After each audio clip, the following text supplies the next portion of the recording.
got a great question from James about working with acrylics on paper. So he said, I just watched your YouTube video, Worst Mistake Acrylic Painters Make. It was really instructive.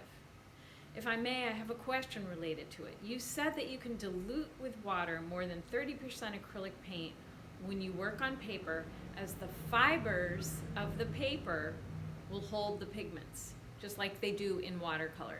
So the pigments don't, the binder isn't necessarily holding the color to the page as much as the fibers. Both are working, but the fibers are part of that, and that's why you're able to add so much more water to it.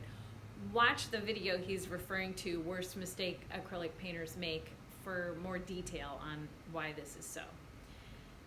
If I start building layers of acrylic paint on the paper, do I need to use a medium to dilute the acrylic paint, as it'll be on another layer of acrylic paint? Such an excellent question. It's really important to clarify this.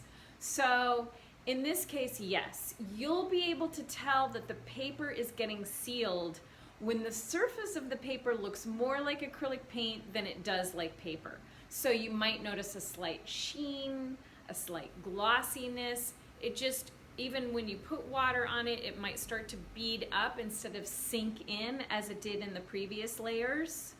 So it depends on your painting technique. That might never happen, but if you're doing a lot and you're starting to build it up, then consider switching to medium once it gets to that point. And you can still add water. As I said in that video, you can add 1/3 water, 30%, give or take, okay? That's a lot of water. But over that, you're gonna start underbinding the paint film. The molecules will not properly bond together and hold onto the surface below. And then you might have lifting or flaking or whatever. Just got another email about this, or was it a comment just the other day? So this does happen to people.